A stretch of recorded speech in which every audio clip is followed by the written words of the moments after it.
Okay, quick question. What if I told you there was a man who committed horrific crimes for decades, taunted the police, vanished for years at a time, and then finally got caught because he could not resist sending a floppy disk like it was 1998 and he was applying for a job at Staples? Yeah, today we're talking about Dennis Rader, also known as BTK. Also known as, Sir, please log off forever.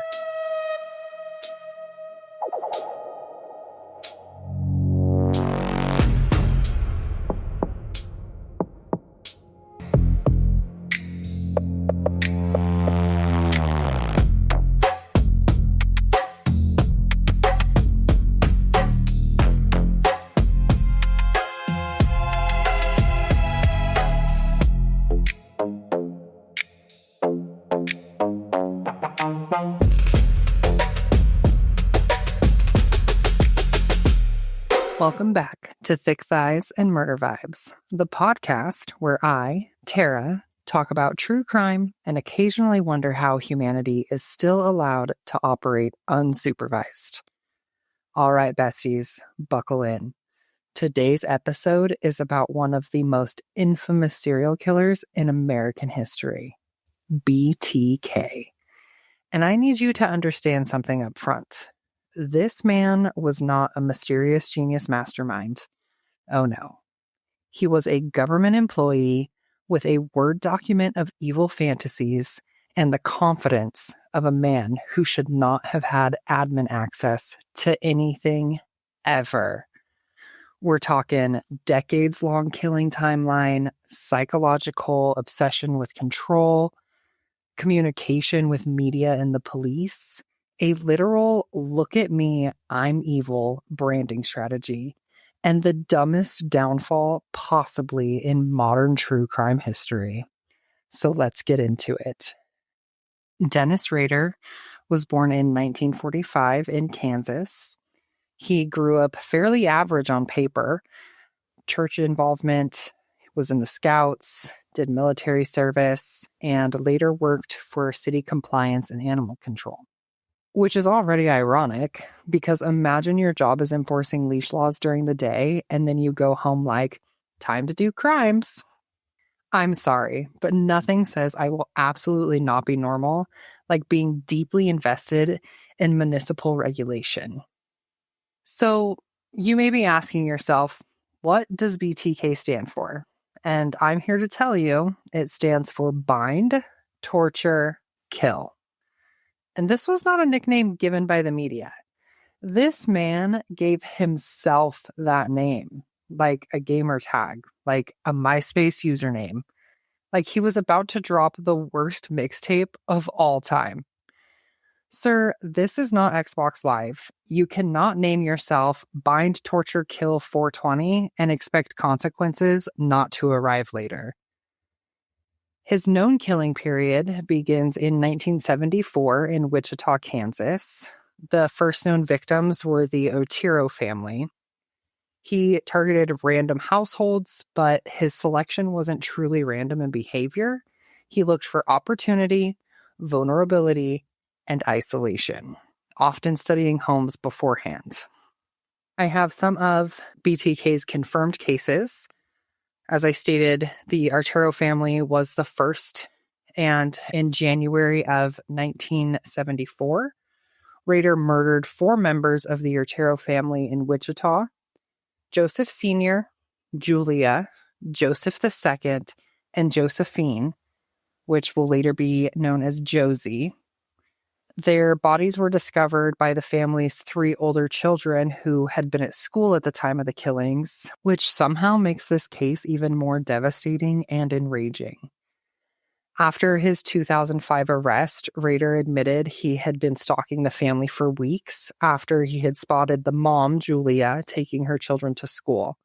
Because apparently this unemployed loser's full-time hobby was lurking around neighborhoods, pretending he was some criminal mastermind, when in reality, he was just a deeply pathetic man with an ego problem and a horrifying need for control. On the morning of the murders, Rader parked nearby, cut the phone lines, and forced his way into the Arturo home at gunpoint after being confronted near the back door. Sorry, my dog just entered the chat. Go on. Good boy. All right. Episode 1, Season 4, and we already have a guest appearance by my black lab Vader. Where was I? So the family initially thought he might be joking, which is honestly one of the creepiest details in the entire case, because it shows how completely unprepared normal people are for somebody this evil to walk into their lives. Rader asserted that he wasn't joking and clarified that he had a .22 caliber pistol loaded with hollow point bullets. He told the family that he was wanted in California before ordering them at gunpoint to lie on the living room floor. Then he led the family into the bedroom and bound them with rope he had prepared ahead of time. Joseph and Joey were laid out on the floor, while Julie and Josie were laid on the bed. And this is where the whole BTK mastermind image completely falls apart, because throughout the crime, he was reportedly fumbling, panicking, and improvising like a man who watched one detective movie and decided he was suddenly a supervillain. At one point, Joseph, the dad, had actually claimed about pain from a previous injury, and Rader actually adjusted a pillow beneath him, which is such a bizarre detail, because it's like watching evil try to cosplay empathy for 5 seconds before immediately returning to being a monster. Sir, are we doing customer service during a quadruple homicide? What the fuck is happening? Rader later stated that it was around that time he had decided to kill them, which is mind-blowing in itself, because I thought the whole point of him breaking into their home was to kill them, but, what do I know? He covered Joseph's head with a plastic bag, which he then secured with ropes, and after Joseph chewed a hole in the bag, he replaced it, causing him to slowly suffocate. Rader then strangled Julia with a rope, and at one point she regained consciousness and pleaded for mercy for her children, which prompted him to kill her. He then placed another plastic bag, followed by 2 t-shirts and an additional bag over Joey's head, and watched him struggle from a chair set up in the bedroom. After he had murdered the rest of the family, Rader took Josephine down to the basement, where he undressed the girl and tied a noose around a sewage pipe. He asked Josie if she had a camera so he could take pictures, to which she responded no. And when she asked what was going to happen to her, Rader replied, quote, "Well, honey, you're going to be in heaven with the rest of your family." Rader proceeded to hang the girl in the basement and masturbated as he watched her struggle on the rope. Leaving the house, he got in the Arturo family car and drove it to the parking lot of a Dillon's grocery store. Realizing he had dropped a knife in the backyard, Rader actually drove the Arturo family car back to the house to retrieve it, which is both horrifying and deeply embarrassing behavior. Imagine committing one of the most notorious crimes in American history and then having to circle back because you forgot your murder weapon, like you left your phone charger at an Airbnb.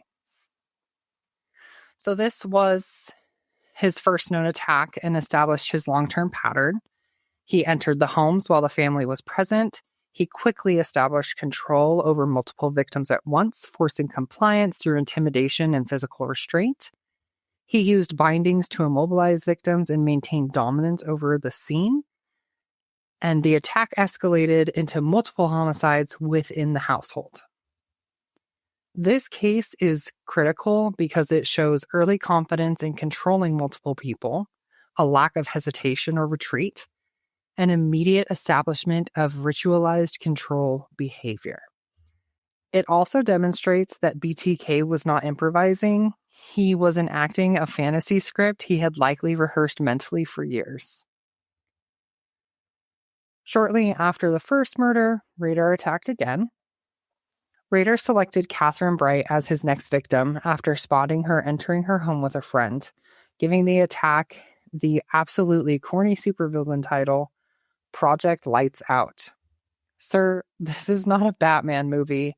You are literally just a deeply disturbed man lurking around Wichita with delusions of grandeur. He later admitted he probably wouldn't have targeted the house if he'd known Catherine's younger brother Kevin was staying there, because he preferred avoiding adult men whenever possible to make the attacks easier, which tells you everything you need to know about him right there.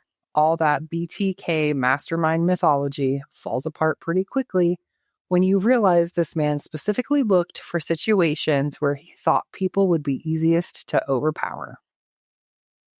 So on April 4th, 1974, Rader broke into the house through a sliding glass door and then, in one of the most absurd details imaginable, started sweeping up the broken glass to avoid suspicion. Again, imagine being in the middle of a home invasion and suddenly deciding now is the time for light housekeeping. The man was basically cosplaying competence the entire time. Then his gun accidentally discharged because the trigger was too sensitive, immediately sending him into panic mode because he thought the smell of gunpowder would alert the victims, which honestly sounds less like a criminal mastermind and more like a man trying to assemble IKEA furniture during a nervous breakdown. Eventually, when Catherine and Kevin arrived home, Rader fed them the same fake wanted man from California story he'd used before, as if he had actually one improv scenario. As if he had exactly one improv scenario prepared and refused to workshop any new material. Meanwhile, this man is out here learning crime tactics from detective magazines like he's preparing for the world's worst method acting role. He forced the siblings into the southeast bedroom where he made Kevin tie up his sister before he bound Kevin himself. Rader used household supplies, including bandanas, as restraints to distinguish the crime from the Arturo murders. He then separated the siblings, turned on the stereo to cover the noise from the struggle, and attempted to attack Kevin first.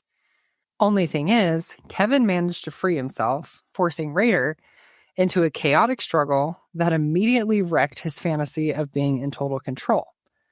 And this becomes a reoccurring pattern in these cases. The second someone fought back, his entire calculated predator persona started glitching. Kevin survived after escaping and getting help from the neighbors, while Catherine fought back so fiercely that Rader later admitted he abandoned his original plan during the attack.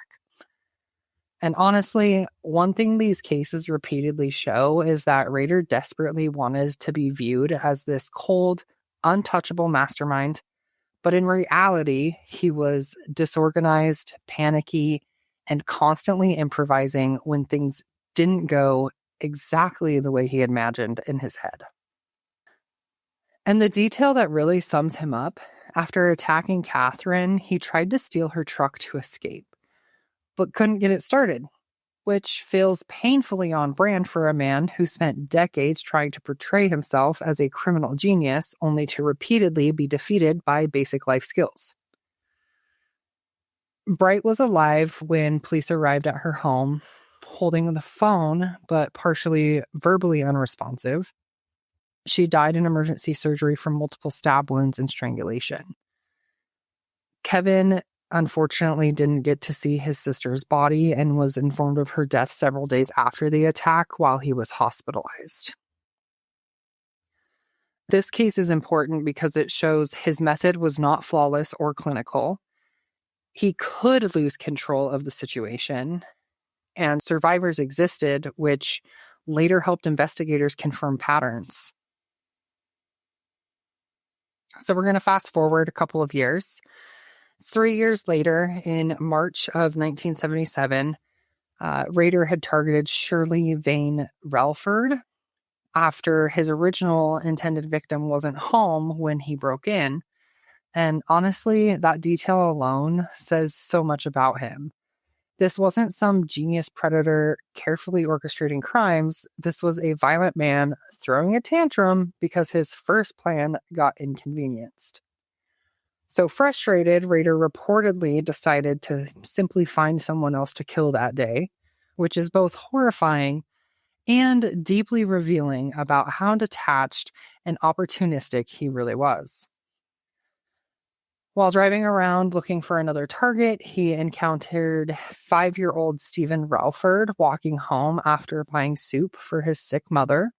And this part is especially chilling because Rader manipulated the child by pretending to be a detective and showing him a photo of his own wife and daughter and asking the boy to identify him.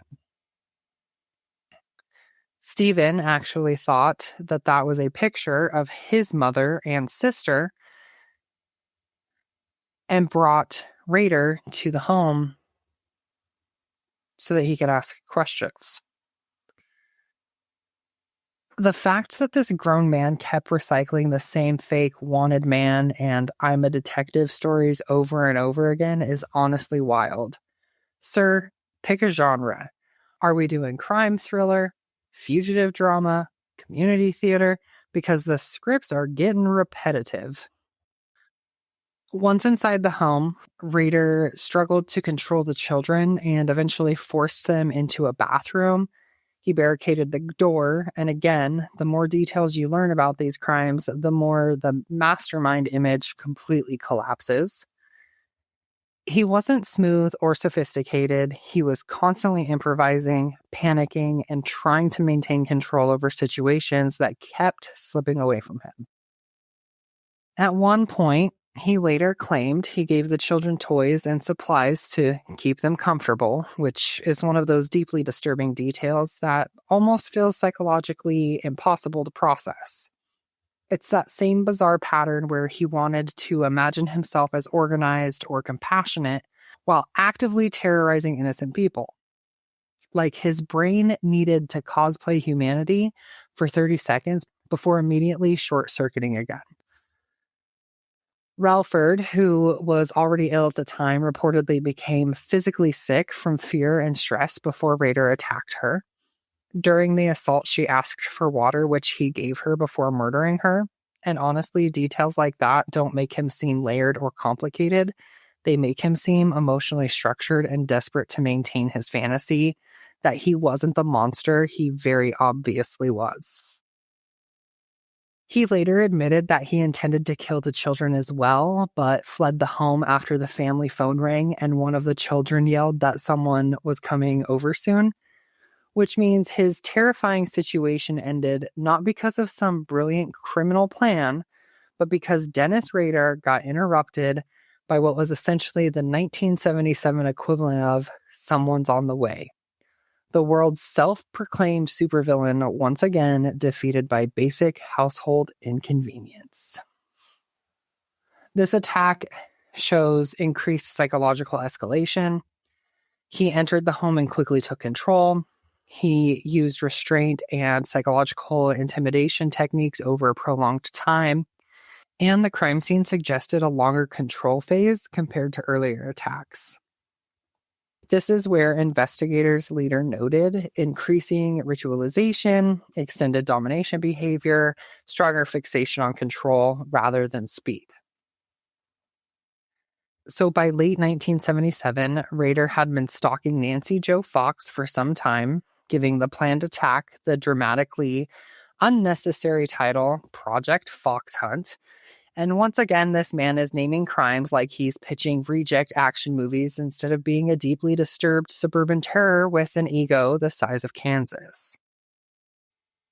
On December 8th, 1977, Rader broke into Fox's home through a back window only to discover she wasn't there yet, which means this man was literally just sitting alone in someone else's house, waiting for them to come home like the world's most horrifying babysitter.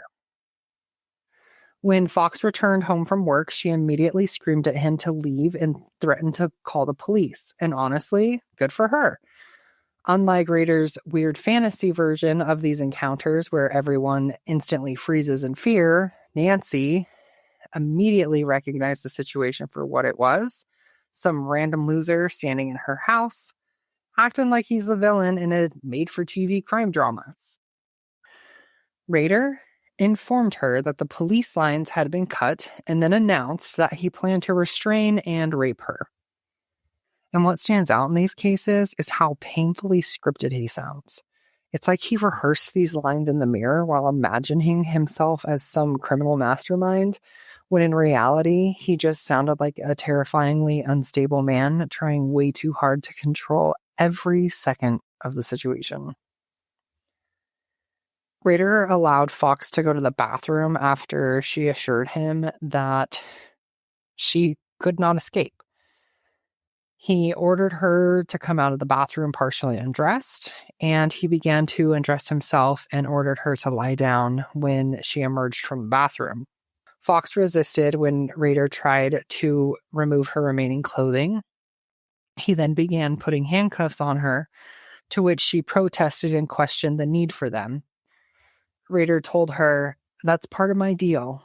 I got to have them or it won't work," which is genuinely one of the most revealing statements he ever made, because it completely destroys the illusion that these crimes were about brilliance or strategy. Everything had to follow his fantasy script, or he started malfunctioning emotionally like a haunted fax machine.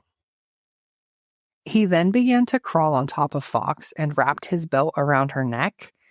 He would repeatedly loosen and tighten the belt, allowing her to come close to unconsciousness and then bring her back before eventually killing her.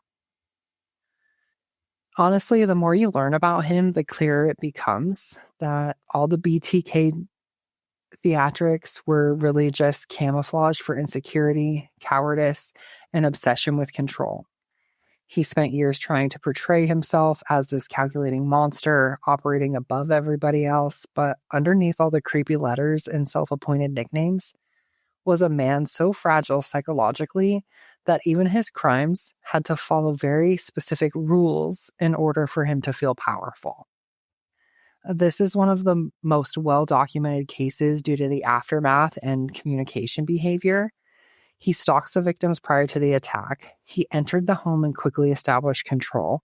And after the homicide, he contacted authorities directly to report the crime anonymously, escalating his need for recognition. And this marks a shift. Crimes were no longer just acts of control. They became acts of communication and performance. Like I mentioned earlier, what makes BTK stand out is the pattern: targeting households, entering homes directly, staging control over the environment, engaging in prolonged psychological domination. But here's the key thing investigators later realized. This wasn't random chaos. This was ritualized control behavior. Everything was about power, domination, and staged scenarios he had rehearsed in fantasy for years. And that's the part that never changes with cases like this. It's not impulsive. It's rehearsed. It's organized. It's practiced in the worst way possible. Over the next several years, BTK continues his pattern, breaking into the houses, overpowering his victims, controlling the situation entirely, and would leave little immediate evidence. And then, this is where it gets extra disturbing. He begins communicating with media and the police. But again, this man wanted attention, not just control. Attention. There are people on Instagram who are less desperate for engagement than BTK was for recognition from law enforcement. In the mid to late 1970s, BTK begins sending letters. He writes details about his crimes, taunting messages, drawings and descriptions, and requests for media coverage. He basically becomes his own PR department. Imagine being Wichita PD and opening your mail like, "Oh cool, another essay from Mr. Please Perceive Me as a Villain. Love that for us." At the time, forensic technology was very limited. There was no DNA database like there is today. So investigators were working with what they had, which was behavioral profiling, handwriting analysis, physical evidence at scenes, and correspondence tracking. They eventually start narrowing suspects, but BTK disappears. And here's where things get frustrating. The case goes cold for years, decades even, which is basically law enforcement saying, we'll put this on the emotional support shelf and stare at it occasionally when we're bored. From the late 1970s onward, BTK vanishes. No confirmed murders tied to him, no letters, nothing. And investigators assume one of three things. He died, he was incarcerated for something unrelated, or he stopped. But no, it's not that easy. He was just waiting. We're going to fast forward to the 2000s. BTK resurfaces because apparently he saw the world changing and thought, oh, I should re-enter the chat. He starts sending letters again, but this time he makes a crucial mistake. He wants reassurance. So he asks police, if I send you information, can you trace it back to me? And the police internally are like, bestie, yes. But externally, oh no, sir, we totally can't do that. Wink, wink. BTK sends a floppy disk. Yes, you heard that right. A floppy disk. In the 2000s. This is already comedy, but it gets worse. He had saved a document on it from his church. Metadata. A digital fingerprint. Basically the equivalent of writing your confession on a Post-it note and also including your social security number and Wi-Fi password. Investigators are able to trace it directly to Dennis Rader. I need you to understand the emotional whiplash of realizing your decades-long nightmare villain was defeated by Microsoft Office properties. Police arrest Dennis Rader in 2005. He confesses, and the confession is chilling. Not because it's dramatic, but because it's calm, it's organized, and it's ego-driven. He talks like he's reviewing a project, not describing multiple murders. There's no chaos in his tone. It's just control. So, of course, we're going to dig into the psychological profile. BTK fits several traits often discussed in forensic profiling. The compulsive need for control, narcissistic traits, grandiosity and attention-seeking, fantasy reinforcement over time, organized offender behavior, and dual life compartmentalization. He was church president, a father, a husband, a city employee, and a neighbor. But also, he was a serial killer building a private mythology around himself. But duality is what freaks people out most, because everyone wants monsters to look like monsters. But sometimes they look like the guy reminding you about HOA rules. In court, Rader pleads guilty, so he avoids trial, drama by confessing fully.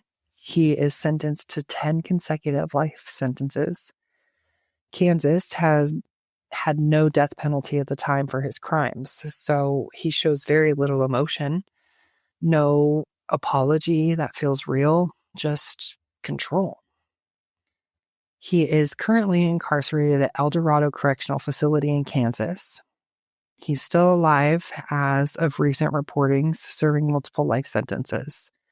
He has limited privileges, minimal contact, and is largely kept in protective custody, because even in prison, high-profile offenders like him are managed carefully.